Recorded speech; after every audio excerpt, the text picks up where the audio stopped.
혁명항쟁의 노래하면 다들 임을 위한 행진곡을 이야기하실 겁니다. 이 임을 위한 행진곡이 관현악과 이 합창, 성악곡이 어우러진 교성곡 형태로 재탄생하게 된다고 합니다. 광주문화재단이 임행진곡 교향곡 제작위원회를 구성을 하였고요. 최종 완성 단계는 아직 아니지만 오늘 38주년 5.18 기념행사 때 또 그 작품을 공연을 한다고 하네요. 자세한 내용 들어보겠습니다. 광주문화재단 김홍석 문화사업실장 연결돼 있습니다. 안녕하세요, 실장님. 네, 안녕하세요. 네, 님을 위한 행진곡 5월만 되면 많은 또 논란이 돼 왔었죠. 박근혜, 이명박 정부 들어서요. 하지만 또 새 정부에서는 또 님을 위한 행진곡에 대한 어떤 의미, 가치부여를 또 새롭게 하고 있는 시점이기도 하는데요. 이 노래가 갖고 있는 상징성, 우리 실장님은 어떻게 이해하십니까? 네, 청취자 여러분들께서도 이 곡에 대해서는 너무너무 잘 알고 계시리라 믿습니다. 이 곡은 5월의 추모곡이자 민주화 운동의 상징적인 대표곡으로 많은 분들이 그동안의 민주화 현장이나 노동 현장, 촛불 집회 이런 데서 많이 불리워지고 오고 있었죠. 네. 특히 작년 겨울 민주주의 열망으로 광화문을 비롯한 곳곳의 촛불 현장에서 이런 노래들이 불리웠던 네. 기억들이 아직도 생경하리라 믿습니다.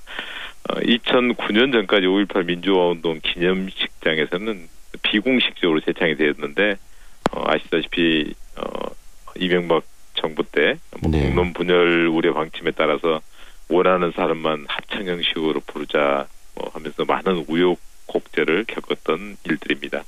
그래서 새 정부 들어서서 작년에부터 5월 단체 등에서 시민사회에서 이런 지정곡 요청들이 빗발쳤었고 문재인 대통령께서는 37주년 5.18 기념식장에서 불필요한 논쟁을 끝내고 기념곡 지정을 제청하는 자리에서 이 노래는 단순한 노래가 아니라 5월의 피와 혼이 응축된 5.18 민주화운동의 정신, 광주 정신 그 자체라고 표현하기도 했던 것으로 기억하고 있습니다. 그렇기 때문에 이 님을 위한 행진곡을 또 부르기 위해서 많은 사람들이 또 들고 일어서고 또 이야기도 하고 논란도 됐었는데요. 근데 이 임을 위한 행진곡이 지금 여러 관현악곡으로도 그리고 또 교향곡과 성악곡이 서로 합쳐지는 그런 교성곡 형태로도 또 뭐 제작된다는데 그 이야기도 좀 곁들여 주시죠.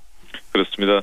어떤 이런 단순한 멜로디를 가지고 있는 것들을 하나의 예술 작품으로 승화시켜서 표현하는 방식은 여러 가지가 있다고 생각됩니다. 네. 그래서 광주광역시와 광주문화재단이 님을 위한 행진곡을 기반으로 하는 그 다양한 장르 콘텐츠 제작을 계획 중에 있는데요. 네. 5개년도 5년간의 사업 계획을 가지고 있습니다. 그런데 올해는 1차년도 사업으로 아무래도 쉽게 접할 수 있는 보편적인 음악 장르를 좀 파급하고 활용도를 높이는 게 좋겠다. 그래서 관현악곡으로 제작하고 국내 연주를 통해서 좀 세계화, 대중화하는 프로젝트를 시동을 걸고 있습니다. 특히 관현악곡 제작은 위촉하는 방식과 공모하는 방식을 현재 추가 진행하고 있는데요. 네. 금년 5월 18일 광주문화예술관 대극장에서 광주시립교향악단이 5.18 기념 공연이 현재 기획 중에 있고요. 네.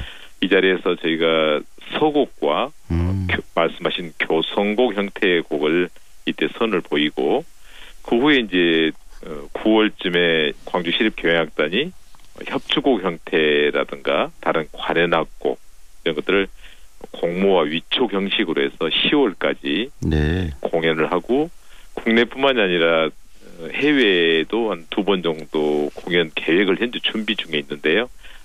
계획이 서면은 나중에 다시 알려드릴 수 있을 것 같습니다. 실장님 방금 저도 언급은 잠깐 했는데 이 교성곡이라는 이야기가 결국은 관현악과 성악곡이 서로 합쳐지면서 어떤 음악적인 어떤 완성도와 그다음 전달력을 강화시키는 그런 작품을 만들어내시겠다는 건가요? 어떻습니까? 그렇습니다.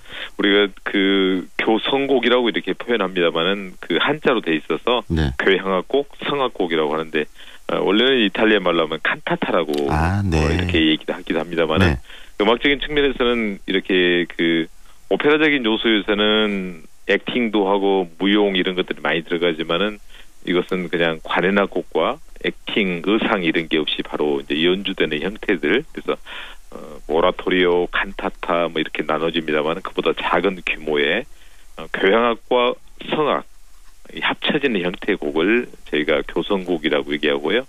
또 그날 연주될 곡 중에 서곡이 있는데요. 짧은 10분 이내의 곡으로서 전체적인 것들을 곡에 대한 분위기라든가 작품의 함축적인 느낌들을 표현한 곡의 형태를 우리가 서곡이라고도 얘기하고 있습니다. 네, 이런 작업들을 통해서 님을 위한 행진곡을 이렇게 여러 곡으로서 서로 이렇게 만들어내는 그런 작업들을 통해서 이 5.18 정신들을 국내에서도 그렇고 또 세계에 새롭게 인식시키고 알리는 그런 계기도 되겠는데요. 그렇습니다.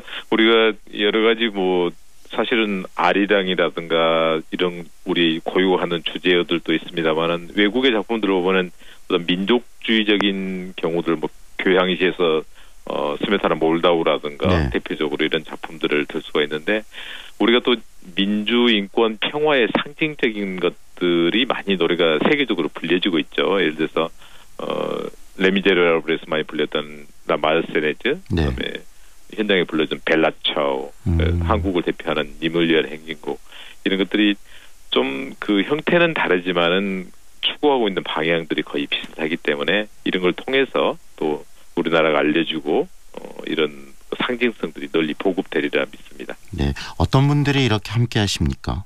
이런 작업에. 이곳을 하기 위해서 저희가 사실은 문화재단이 광주시하고 하고 있지만은 아주 이 분야에 대해서 전체적으로 저희들 자체만으로 할 수 없기 때문에 광주 시립예술단들하고 협업을 통해서 공연들은 이루어져야 될 것이고요. 국내 저명한 작곡자분들하고 같이 한 7분 정도가 모여서 몇 차례 회의를 거쳤습니다. 그래서 회의 거치고 하면서 방식에 대한 것들, 작품에, 그다음에 공모와 위촉에 대한 것들을 세밀하게 다듬어서 준비해 왔었고 조만간에 이것에 대해서 전체적으로 좀 기자 간담회도 하고 금년도 계획을 발표할 계획으로 있습니다. 실장님, 저 이야기를 들으면서요, 방금 레미제라블에서의 노래도 곡들도 이야기해 주셨는데 이 임을 위한 행진곡도 이제는 5.18 행사 때나 이런 행사뿐만이 아니고 예술 작품이나 오페라 또는 뮤지컬 여러 작품 속에서 또 음악으로서 사용될 수도 있겠는데요. 네, 그렇습니다. 저도 깜짝 놀랐어요. 사실은 유튜브를 통해서 한번 보니까 거의 몇백 건의 작품들이 올라와 있더라고요. 님을 위한 행진곡 주제로 해서 좀 다른데 편곡된 그런 작품들. 네, 그렇습니다. 예. 저도 처음으로 접했었는데 많은 다양한 재즈 형식이라든가 다양한 형태들로 작품들이 많이 완성돼 있는데 이것들을 좀 함축하고 예술적으로 좀 더 완성도를 높이고. 네, 예, 그렇습니다. 앞으로 이런 작업들을 통해서 또 이렇게 만들어진 콘텐츠 제작을 통해서 좀 기대하는 바, 바라는 바, 또 앞으로 계획하는 바가 있다면 마지막으로 한 말씀 해주시죠.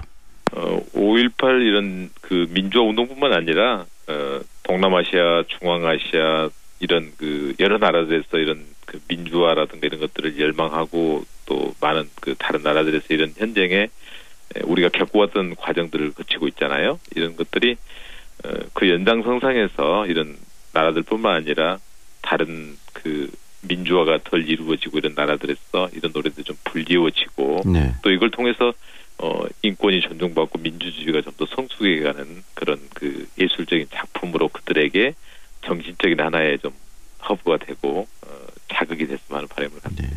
네. 이 임을 위한 행진곡의 이 메인 테마가 세계적인 어떤 오페라홀이나 이런 부분들에서 많은 청중들을 상대로 이렇게 울리는 그리고 또 연주되는 그런 날들이 곧 오겠네요.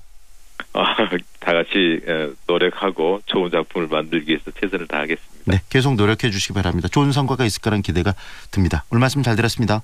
감사합니다. 지금까지 광주문화재단 김홍석 문화사업실장과 이야기 나눴습니다.